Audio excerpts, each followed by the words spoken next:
media here. My name is Arlise Hall, Public Information Officer for the Florida Department of Health here in St. Lucie County. Also community relations, do some marketing as well. We thank you definitely for coming. And just to let you know, we have our administrator here, Health Officer Clint Sperber, and I will now give some information in terms of the individuals that are here and on site. But first of all, I want you to also know that the Florida Department of Health, when we were first made aware of some concerns in the county, and as it relates to glioblastoma, we did listen, and we are listening. This is the reason that we're all here today, so that we can make certain that the individuals that are here, we have representatives from various agencies, which I will go over with you, so that they can actually do a one-on-one with them. Now, for the media today, what I'd like you to know, the process will be, once the individuals come, or the community come, you are welcome to actually, please ask if they would like to do interviews with you. And if they do want to do an interview with you, just make certain that the volume is off, okay, and you step out of the way so that others may be able to flow, okay? So that's some of the steps. So now, the info that you want to walk away with in this event, of course, we're open to the public, and we've invited you all here, and to make certain that the next steps, that you will definitely be able to talk to the subject matter experts that are here. And those that are here today, we have the Florida Cancer Data System. We have Tara Hilton and Dr. Jill McKinnon. We have the Bureau of Environmental Health, Andy Reich, the Bureau of Radiation, John Williamson, the Biomedical Research Advisory Council, Dr. Daniel Armstrong, who is not here at present, but he will be. We have the American Cancer Society, we have Teresa Woodson, we have Treasure Health, we have Kate Priestley, and we will have someone coming from the University of Miami Miller School of Medicine, and that will be a Dr. Ivan, who is a neurological surgeon. So those are some of the things that we have that are going on here today. The community, that part starts at 5 p.m. Now, I've given you the names of the individuals that you may talk to, and we also have our statewide director, Dr. Kelly Wells. She was actually at the tip of my page. Here she is. So we want to make certain that you get the things that you need, but what is really important is you as a reporter, the things that, we're just interested in making sure that you get your story correct, so we have your subject matter experts here. Okay? Clint, do you have anything to say? Again, my name is Clint Sperber. I'm the administrator here at Florida Department of Health in St. Lucie County. I do want to thank you for coming and being part of our community as far as sharing information. I know with Megan and Anthony and a few others that we have spoken several times over the past several months, and because of your willingness to provide information with us and vice versa for us to share information with you, that is, tonight is going to be a continuation of that. This is an educational opportunity for our community to learn from our subject matter experts in particular areas, as well as for us to learn from them some of the more concerns that they do have, so that we could continue this process. It is a process, it is an assessment that we have been doing over the past several months, and we are going to continue to do. So with that, if there are any questions, we can field them and bring up our experts. Sir, are there any water chemistry tests being done? Is there a field survey of a variety of water sources to see if water could be one of the components of the tangent? So what we do have is a lot of data in St. Lucie County with water, with air, with soil. As far as results of those tests, they were done previously, and we do have one of our experts from Bureau of Environmental Health who could discuss some of the things that we would do from an environmental perspective. But as far as specific testing, that is not ongoing at this time. What would it take to stimulate testing of either water or soil or anything else related to this cancer? Well, maybe, Andy, if we can come up here and take a look and answer some of these. But as far as, at this point right now, we are still kind of sharing information as far as what we do have going on in the environment. And that's really what, Andy can maybe talk a little bit more about. This is Andy Reich, Bureau of Environmental Health. I'm Andy Reich, and I'm work in the Bureau of Environmental Health out of Tallahassee. So we support the county health departments when the need arises to evaluate environmental contamination around the state. So if you think about what we have now, there is a lot of information already available with respect to environmental issues. Can you step up there, please? Thank you. Sure. And so right now, this is really a learning experience for us.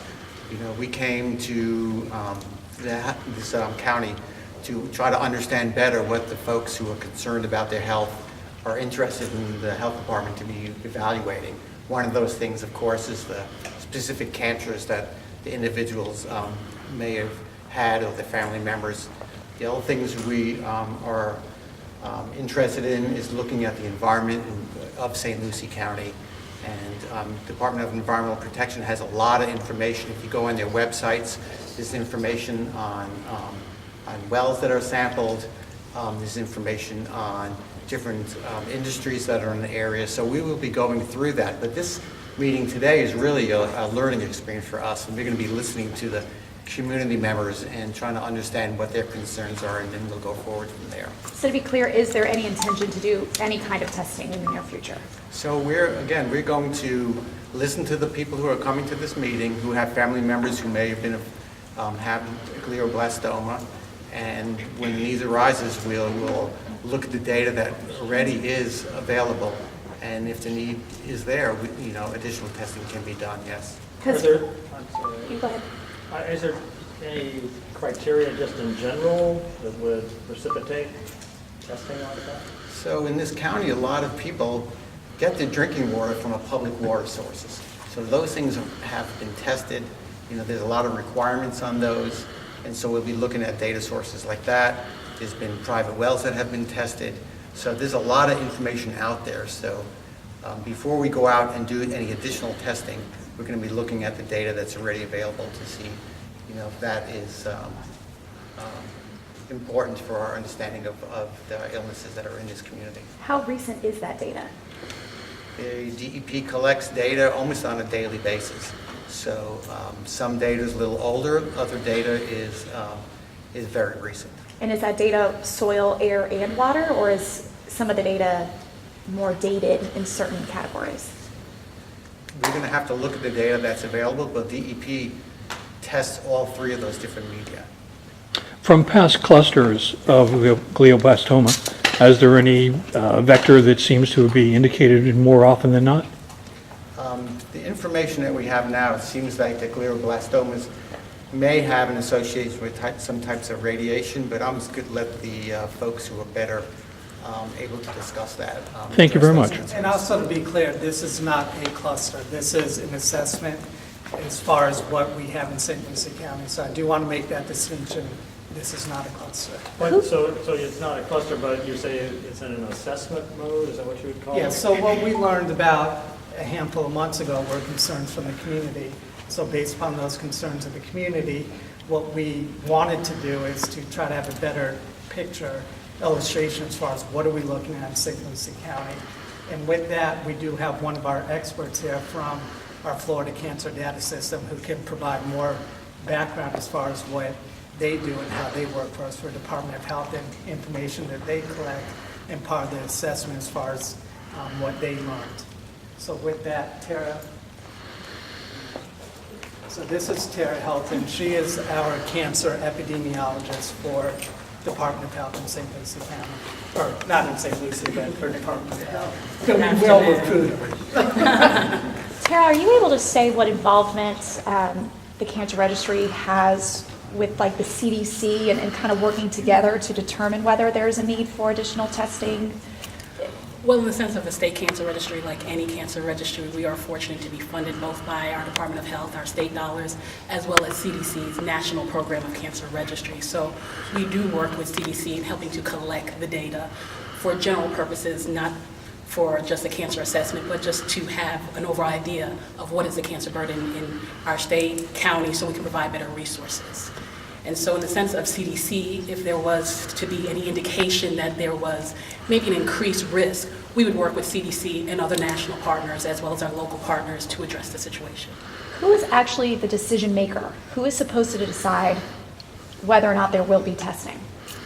I don't think there's just one defining person or person. It is a joint effort with both your resources in the state and, if needed, resources at the higher level at CDC. So it's a combined effort of looking at, in this case, people are having increased concern about cancer. Well, you utilize your cancer registry to detect, confirm the cases, and maybe look for other areas. So it's a joint effort. There's not one single decision that can be made. It's in tandem that we have to review many different aspects of our community.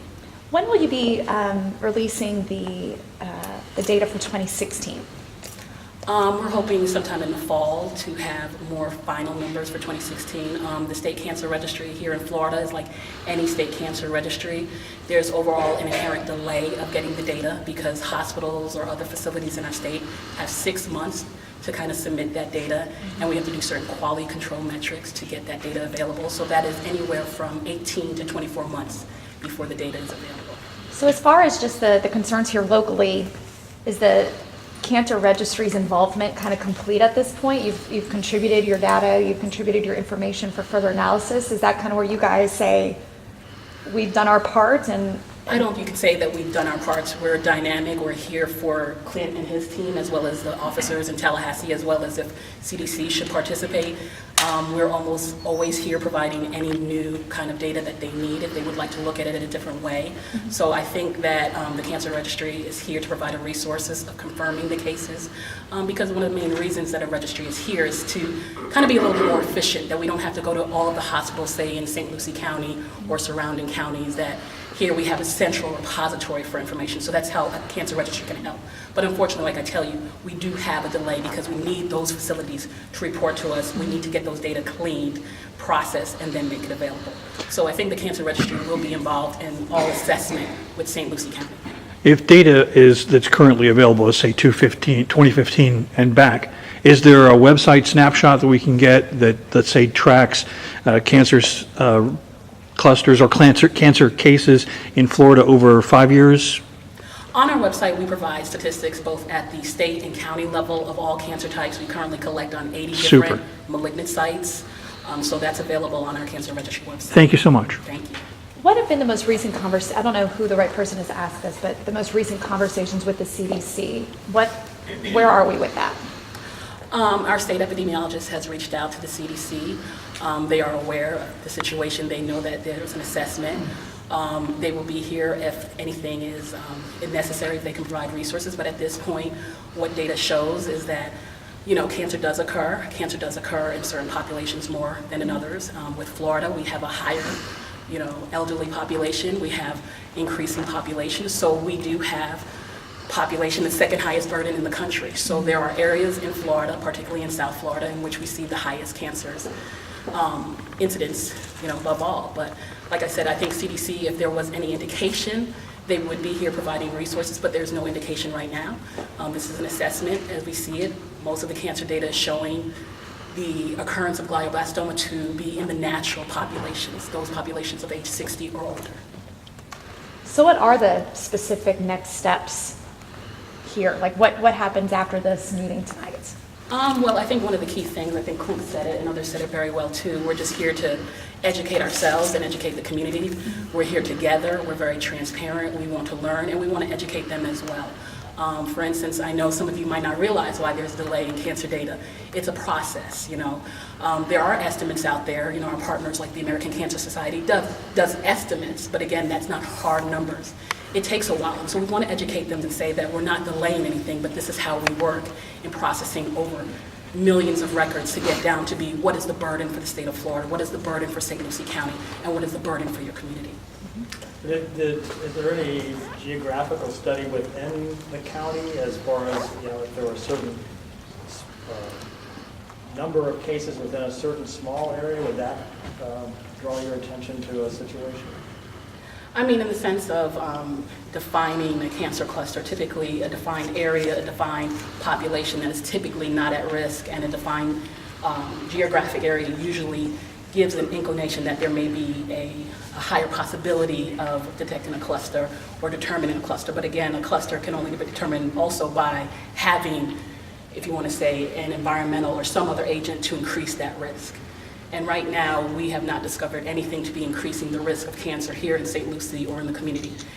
Most of the cases right now, in the sense of what we've seen over the 20-year period, is in the age groups or subpopulations that it's supposed to occur in.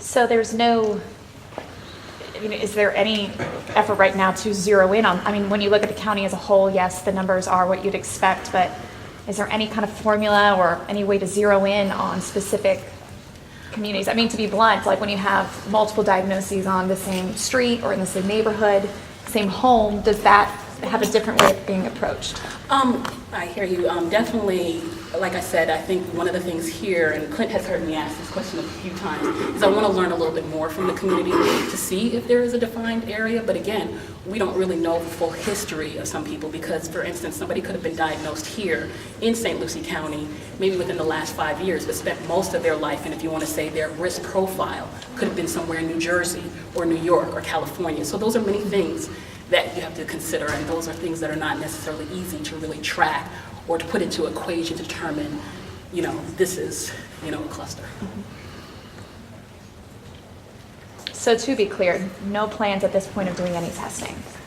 I'm not involved in testing. The one thing, like I said, with the state cancer registry, we are involved in polling and confirming cancer diagnosis for the Department of Health and its partners, even confirming if some citizens want to know, do we have a record on them in the state cancer registry?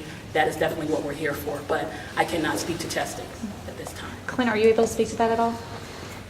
I'm gonna echo what I mentioned before. As of right now, we are still learning from the community what some of the concerns are, and if we do reach that threshold, I mean, you can tell as transparent as we have been and will continue to be is working with our state health office and communicating with them what the concerns are, and today is just a perfect example of it. So we will document, we will learn, and if it does reach that threshold, then we'll look at next steps. But you can't say what that threshold is?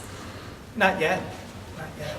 But we are listening, we are learning, and it's a process. It's a long process, but we're here. I've mentioned to everyone before, I live here, my kids live here, we're from the community. If there's something going on in St. Lucie County, I want to find out.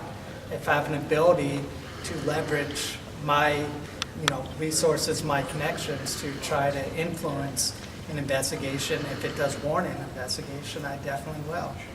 That's what we do in public health. If there's disease in the community, we're going to try to contain it. Thank you. Thanks so much. Thank you. All right, we do have a couple of state representatives here. State Representative Gail Harrell, State Representative Larry Reed, and we also have several of our county commissioners here, Franny Hutchinson and the Councilman Rick Townsend. And we now have our Dr. Ivan from the University of Miami. Dr. Armstrong. And so he's here with us too as well. And were there other individuals that you may have had some questions from or with at this time? You are welcome to stay. I've given you the specifics as it relates to how is it that it needs to flow so that it makes certain that you do not get in the way of those individuals that are, participating and interested in finding out specific information for themselves. So if there are no more questions at this time, go ahead, Anthony. You mentioned radiation as a possible cause for this, and I know that there are several people here who are very worried about that, the EMR group and 5G cell phones. I asked you about this a couple of weeks ago. Is there anybody here as an expert who's really up on that? As far as radiation and environmental protection with radiation, as far as what we do with here in the community and throughout the state, we do have a representative that as far as a specific question with 5G, we do not. I'm curious, I know some of the samples that you guys have reviewed were from investigations like in the early 90s, am I correct? Or at least a decade ago. Is there anything that was not tested for back then that protocol would say you would test for now? Great question, don't have the answer, but John And I'm not might. sure who, and then the pool would. As far as testing, I know that there's ongoing testing that happens daily through Nuclear Regulatory Commission, Bureau of Radiation Control. It's like he's walking to his. Good afternoon. John Williamson with the Bureau of Radiation Control, the Orlando Laboratory. When you test for radiation exposure regularly, I mean, is there anything that decades ago you didn't test for that maybe now you do test for, where that might make some of the old samples dated? No. Strictly speaking, the Nuclear Regulatory Commission requires an effluent and an environmental monitoring program around all nuclear power plants. We've been monitoring around St. Lucie since 1970, before the plant was even in operation. We've been doing pretty much the same design. It's designed in a ring system around the plant so that in all the major sectors you can determine what radiation emissions the plant has. And we've been doing this since 1970, and we're doing essentially the same sampling now that we did then. And we don't see any market change from what we saw pre-operational status of the plant. That data is available online? Yes, actually, the easiest way to get it is to go to the U.S. Nuclear Regulatory Commission's website. We collect the samples, we analyze the samples, we write a report once a quarter, we submit that data to the utility. The utility is required to consolidate that data into an annual report, which they then must file with the U.S. Nuclear Regulatory Commission. And all the reports are essentially available from the Nuclear Regulatory Commission website. Do you know the HP's name? Who's outstationed at St. Lucie plant? The health physicist? Do you know his name? You're talking about the U.S. Nuclear Regulatory Commission? Right. You don't deal with him? No, because they're concerned more with the actual operation of the plant rather than the environmental. I know the environmental people that we deal with. Okay, thanks. I've heard some concerns. I know there's off-site monitors that detect how much radiation could potentially be emitted from Yes, the ma'am. power plant property. Concerns that in recent years, some of those monitors have failed to consistently track radiation levels. I don't know if it's like a weekly, maybe a monitor here or there was periodically down or not operating properly. Well, first of all, it depends on what type of monitors. We have a ring of air monitoring systems which collect particulates and also look for radioactive iodines. We're required by the plant specifications and by the U.S. Nuclear Regulatory Commission to try and make sure that those monitors are running 100% of the time. On occasion, they do have power outages, and on occasion, our equipment does fail, but I would say our probable runtime on the air monitors is probably greater than 98%. We also have a ring of thermoluminescent dosimetry. We have, I think, a St. Lucie 36 TLD set in ring system, and it's usually like a 1 mile, 2 mile, 5 mile, and a 10 mile ring system around the plant. And the only way that those fail is if somebody steals one of them, which we do occasionally have. People have shot them, they have stolen them. And we collect those once a quarter, and we analyze that data and make it available in the report. Do you know of any times where radiation amounts have spiked in either the air testing or the water testing? Yes, actually, after Fukushima, we saw a noted spike in air monitors across the entire state of Florida. That's the only time that we, in my history with the Bureau, dating back to 1992, that's the only time we've had spikes. We also saw when Chernobyl happened in 1986, we have data from then which showed we also saw spikes in the monitor. But here in St. Lucie County? Yes. Oh, okay. It was throughout the entire United States. We saw The globe, The yeah. radiation detection instrumentation is so sensitive we can see orders of magnitude lower than what is actually harmful to humans. What year was Chernobyl? 1986, April. Anything else you can add at this point? Any questions, I'd be happy to have it. And we also have a table over there. You're welcome to come and ask me anything over there as well. Okay. Thank you. Thanks very much. We thank you for your time. We thank you for your time. So we're trying to, it's about 3 minutes before 5 and the public is entering the room. So if there are no other questions, we can wrap this up and definitely you're welcome to stay.